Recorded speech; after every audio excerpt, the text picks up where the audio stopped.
This is a very famous water painting by Hokusai. It's called The Great Wave. I love looking at other paintings for inspiration. Have you read this book? It's one of my favourites. It's got the most beautiful description of the sea in it.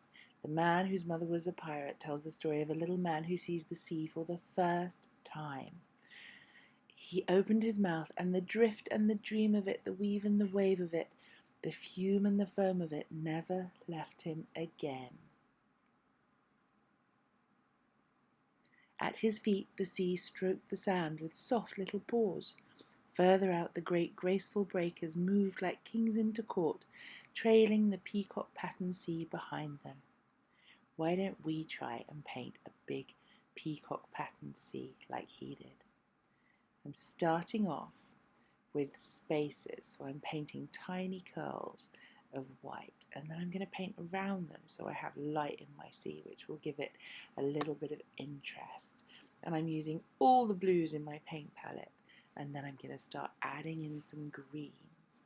If you look back at the other picture, you can see all the colours in the sea. And I'm leaving light parts. I started off with a little bit of sand, and I'm using swooshing shapes with my brush to make it look like crazy waves.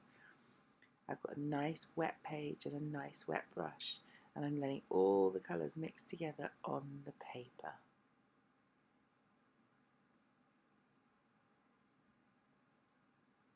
For this one, I'm using a white pastel pen, and I'm showing you how the waves look smaller as they go further away. I'm putting wave shapes on my page that get bigger as I get towards the bottom. Now I'm adding in smooth blue for the sky at the top. Smooth, see how I'm smoothing it out with some water. And then again I'm going to use all my colours. And look at the magic! You can see how the pastels leave white spaces for the waves. And now you can see where I drew tiny ones at the top, medium-sized ones in the middle of my sea, and big ones at the bottom. And I'm swooshing and mixing all those colours with lots of water. You can still see that I've got greens and blues, but see how they all blend together to make new colours?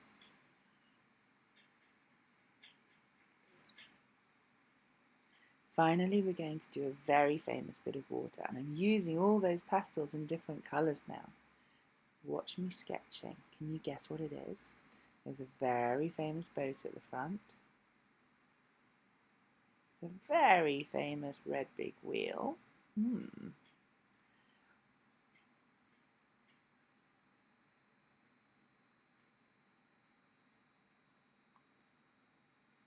I'm adding lots of simple buildings.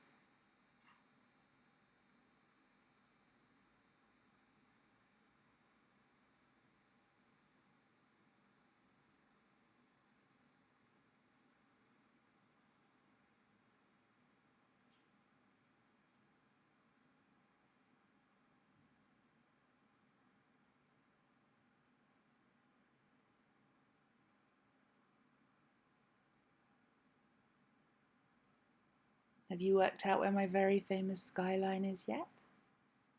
I'm going to add some colour now. So I'm adding over these buildings, and you can still see the windows and the details I painted.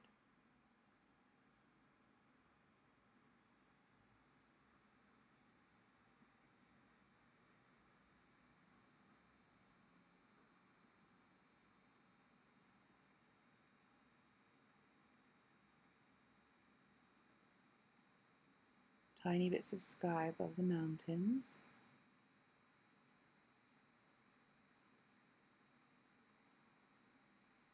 Using the green to colour in the hills behind the buildings.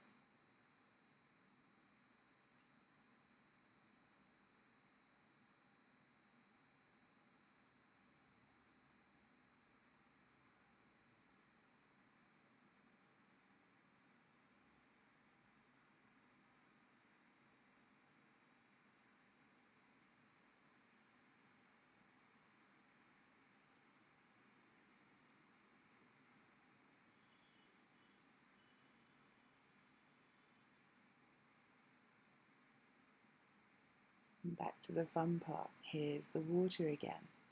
So this is why we're learning to do different kinds of water, so we can add it into our drawings.